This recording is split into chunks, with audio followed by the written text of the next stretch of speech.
চট্টগ্রামের ভিতরে যারা 2-4-5 জন যারা আমার ভিডিও দেখেন বা আমাকে চিনেন, ভিডিও দেখেন না বা আমাকে চিনেন, আমি তো বোর্ডের একটা কন্ট্রাক্টর, বোর্ডের কাজ করে থাকি, চট্টগ্রাম থাকি, 2 নম্বর গেটের আশেপাশে থাকি। তো একটা ঘটনা হয়েছে কি, বোর্ড নিয়ে যেহেতু আমার ব্যবসা, আমি বিভিন্ন বোর্ড নিয়ে কাজ করে থাকি। যেমন গর্জন বোর্ডের ভিতর বিভিন্ন কোয়ালিটি আছে। তারপরে পিপিসি বোর্ড, পিপিসি ভিতরে অনেক কোম্পানি আছে, অনেক কোয়ালিটি আছে এবং অনেক ধরনের বোর্ড আছে, ফার্টেস, উকটেস, মেলামাইন। গর্জনের সাথে এসপিএল সিট পেস্টিং করে, অ্যাক্রিলিক সিট পেস্টিং করে অ্যাক্রিলিক নাম দেওয়া হয় বা এসপিএল বোর্ড নাম দেওয়া হয়, বিভিন্ন নাম দেওয়া হয় একটা বোর্ডের। বিভিন্ন 3টা উপকরণ দিয়ে বা 4টা উপকরণ দিয়ে একটা বোর্ডের নাম হয়, অ্যাক্রিলিক বা বিভিন্ন, অনেকে অনেকভাবে ডেকে থাকে আর কি। তো ওই অ্যাক্রিলিক সিট নিয়ে আমার একটা কথা, অনেকদিন ধরে আমি একটা সিট খুঁজতেছি একটা কোম্পানিরটা বা পরের ভিডিওতে বলবো আমি, যেহেতু আমি আজকে রাতে ঢাকা যাব, আজকে শুক্রবার, আজকে রাতে ঢাকা যাব। এই সিটের ব্যাপারে একটু ঝামেলা হয়েছে। আমি 1-1.5 মাস ধরে এই সিটটা খুঁজতেছি, এই কোম্পানির সিটটা বা একটা কোটের সিট। আজ 1.5 মাস ধরে পাচ্ছি না, বাংলাদেশ আউট, মানে স্টক আউট। তো এটা আবার চায়নার থেকে আসলে বা কোন দেশের থেকে আসে এটা আমি সঠিক জানি না। যাই হোক, চায়নার থেকে আসবে যত সম্ভব, চায়নার থেকে আসলে মালটা আমরা পাবো। ওই বাসায় কাজ করা হয়েছে। আর আপনারা যারা কাজ করেন তারা জেনে থাকবেন, একটা বোর্ড দিয়ে যদি আমরা একটা ফাইবারের বোর্ড দিয়ে যদি কাজ করি, নেক্সট টাইম ওই বোর্ড দিয়ে কাজ করতে হয়, কিন্তু ওই বোর্ডটা আসলে স্টক আউট হয়ে যাবে, এটা আসলে ওইভাবে মানে ভেবে দেখি না, নাহলে বোর্ড কিনে রাখতাম। এখন বেশ কিছু বোর্ড লাগতেছে, 10-12টা বোর্ড লাগতেছে সব মিলাই। তো এখন ওই বোর্ডটা পাচ্ছি না, 1.5 মাস ধরে যখন পাচ্ছি না, কাজটা বন্ধ আছে, কাজটা কিন্তু হ্যান্ড ওভার দিতে পারি নাই। পরে সাহেবে বললো যে ঠিক আছে, তুমি অন্য বোর্ড একটা দিয়ে দরকার কাজটা শেষ করো, আর কতদিন রাখবো, কাজটা শেষ করো। ঠিক আছে, আমি আরেকটা কোম্পানির বোর্ড দিয়ে একটু কাছাকাছি ফাইবার মিলে আরেকটা কোম্পানির বোর্ড দিয়ে কাজটা শেষ করার চেষ্টা করলাম, কিন্তু আসলে কাজটা শেষ করতে পারলাম না। ওই যে আগে কি ওই ফাইবারের বোর্ড দিয়ে কিছু কাজ করছি, তো সাহেবের আর পছন্দ হয় না। ঠিক আছে, বোর্ডে আর আমার ভালো লাগতেছে না, ঠিক আছে আর একটু সময় লাগুক, মালটা আসুক। আসে আসে আসে। আরেকটা কথা বলে রাখি, এখন আমার মাল সহ কাজ নেওয়া, ওখান থেকে আমার কিছু অ্যাডভান্স নেওয়া, মালটা অর্ডার রাখছি। তো মালটা আসে না, হঠাৎ করে সাহেবে ঢাকা গেছে, ঢাকা যেয়ে মালটা পাইছে।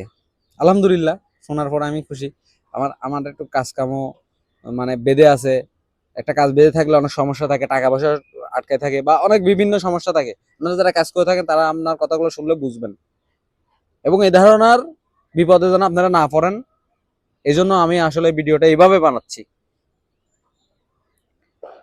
পরে সাহেবে পাইছে, আমাকে পাঠাইছে যে আমি বোর্ডটা পাইছি, কিন্তু আমাকে বোর্ডটা আসলে ছবি টবি তুলে ওইভাবে পাঠাই নাই। আমাকে বলছে বোর্ডটা পাওয়া গেছে, তুমি ঠিকানা দাও, তোমার কোন ঠিকানায় পাঠাবো, তুমি মালটা রিসিভ করবা। আমি চট্টগ্রাম ঠিকানা দিলাম, ঠিকানা অনুযায়ী আমাকে মালটা পাঠাইছে। ট্রান্সপোর্ট থেকে মালটা আমি বুঝে পাইছি, মালটা এবার আমার সাথে মিলে না, আমার কোডের সাথে মিলে না। আমি যে বোর্ড দিয়ে কাজ করছি, এই বোর্ডের জন্য আজকে 2 মাস অপেক্ষা। এই 2 মাস অপেক্ষা করার পরে ওই বোর্ডটা আমি পাইলাম না, মানে ওই বোর্ডটা আমার হাতে আসছে যেটা আমি পাইলাম না। আর এবার ঢাকা ফোন, যেহেতু সামনাসামনি কথাগুলো হচ্ছে না, সাবেরে ঢাকা ফোন দিলাম। আমি যে বোর্ড দিয়ে কাজ করছি ওই বোর্ডের ছবিও পাঠাইলাম, যেটা আমি হাতে পাইছি ঢাকার থেকে আনা মাল, ওইটাও আমি পাঠাইলাম। পাঠানোর পরে এখন হচ্ছে সাহাবে বলতেছে ঠিক আছে, তুমি এটা ভালো করে খুলে আমাকে ভালো করে একটা ছবি দাও। তাও দিলাম, দেওয়ার পরে সাবে তো মানে মিলে নাই বা কি এই ধরনের কোনো আমাকে কথা বলতেছে না, এটা পরে আসবে, পরে নেক্সট টাইম আমি একটা ভিডিও করব। সাবে বলতেছে এটা মিলে নাই বা মিলতেছে না বা মিলে গেছে, এই ধরনের কোনো কথাই হয় নাই।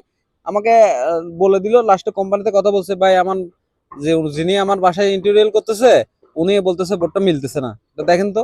মানে উনি হয়তো ছবি টবি পাঠাইছে। পরে দোকান থেকে আমাকে ফোন করা হলো যে ভাইয়া আপনি বোর্ডটা দিছি, আপনি বোর্ডটা বলে মিলে না, এটা আমার তো কোম্পানির থেকে বোর্ডটা মিলাই দিছি, বা বোর্ড আপনি যেটা আমাকে স্যাম্পল দিছেন, যে কোম্পানি বলছেন কোম্পানি বা যে কোড দিছেন, একটা অ্যাক্রিলিক বোর্ডে স্কেল বোর্ডে একটা কোড থাকে, কোড ধরে আমরা বোর্ড কিনি, এই কোড ধরে আপনাকে মালটা দিছি বা আমি কিনি, আমি কোড দিছি, উনি আমাকে মালটা দিছে। তো আমি বললাম ভাই আমি মিলে নাই, কোডের সাথে মিলে নাই বা ফাইবারের সাথে মিলে নাই। ওনারা করছে কি, মালটা দেওয়ার পরে লিখে দিছে এই মালটা এই কোম্পানির, এটা এই তার। কিন্তু আমরা নেক্সট প্রথম যে মালটা কিনছি ওটার সাথে একটা স্টিকার ছিল, ছোট একটা স্টিকার ছিল, ওটাতে কোম্পানির নাম দেওয়া এবং ওটা সিরিয়াল নাম্বারটাও দেওয়া বা কোড দেওয়া। তো ঠিক আছে, আপনি যদি এটা প্রুফ করতে পারেন যে আপনি সেই স্যাম্পল দিয়েছেন যে কোম্পানি, আমি পরে কোম্পানির নাম উল্লেখ করলাম যে এই কোম্পানি দিছি আপনাকে স্যাম্পল, এত নাম্বার কোড দিছি আপনাকে, ঠিক আছে? ঠিক আছে, আমিও এটা পাঠাইছি। আপনি যদি এটা প্রুফ করতে পারেন এটা এই কোম্পানির মাল না বা এটা এই ফাইবার না বা এটা এই কোড না, আপনাকে 5 লক্ষ টাকা আমরা জরিমানা দিব, আমার কোম্পানি আপনাকে জরিমানা দিবে। তখন আমি রিপিট করলাম আপনি কি দিবেন, ও উনি বলতেছে আমি 5 লাখ টাকা জরিমানা দিব, আপনি কি দিবেন, আমরা যদি প্রুফ করতে পারি এটা ঠিক আছে মাল। আমি বললাম ভাইয়া শোনেন, আপনার কথা আপনাকে রিপিট করতেছি, আপনি যদি 5 লাখ টাকা দিবেন, আমি যদি আমার মালটা যদি আপনি প্রুফ করতে পারেন যে এটা সেম ঠিক আছে, কোনো সমস্যা নাই, কোড ঠিক আছে, ফাইবার ঠিক আছে, সব ঠিক আছে, আমি 5 লাখ টাকা দিব। এবার আমি যে দোকান থেকে মাল কিনি ওই দোকানে কিন্তু আমি কালকে অনেকবার ফোন দিছি, আমার কাজের লাইভে আমি ওনাকে এতবার ফোন দিই নাই, বা দিছি কিনা আমার মনে নাই, হয়তো আমি অনেকদিন ধরে আমি চট্টগ্রাম আছি। হ্যাঁ, তো পরে আমাকে বলতেছে ঢাকা যেতে, তো আমি আজকে রাতে ইনশাল্লাহ ঢাকা যাব। উনি শনিবারে ওনার দোকান, আজকে শুক্রবার দোকান বন্ধ, শনিবারে ওনার দোকান খোলা।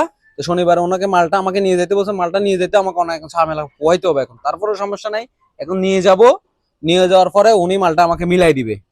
আমার যে কোম্পানি প্রথমত দিছি, আমি আবারও বলি, প্রথমত যে আমার যে কোড দিছি, যে কোম্পানি বলছি, আমি সেম আমি আবার উপস্থাপন করব ওনাদের সামনে, ওনারা আমাকে সেম মালটা মিলাই দিবে। আর এই মালটা যে ভুল হয়েছে এটারা ওটা স্বীকার করে কিনা এটাও আমি দেখবো আসলে। তো ঠিক আছে, আমার ভিডিওটা আমি এখানেই শেষ করতেছি, সবাই ভালো থাকবেন। ঠিক আছে, আর এই বিষয়টা নিয়ে আমাকে একটু মানে আপনারা পরামর্শ দিবেন, বা এটা এই ধরনের কাজ আপনারা যেন কারোর সাথে কোনোদিন না করেন, বা আপনারা এই বিপদে না পড়েন আমার মতো। আমি আজকে 2 মাস অপেক্ষা করা, তারপর উনি আমাকে বলতেছে 5 লক্ষ টাকা পুরস্কার দিবে। আমি পুরস্কার তো আমার দরকার নেই, আমার মাল দরকার। আপনাকে আমি কোড দিছি, ওই অনুযায়ী আমাকে মাল দিবেন, এটাই আমার দরকার ছিল। তারপরে ওনারা যেহেতু মার্কেটিং করতেছে, আমাকে টাকা দিতে হবে, আমাকে 2-3 হাজার টাকা খরচ করতে হবে, আমার 2টা দিন সময় যাবে, সব মিলে আমার একটু আমি ঝামেলার ভিতরে পড়বো, তারপরে দেখা যাক।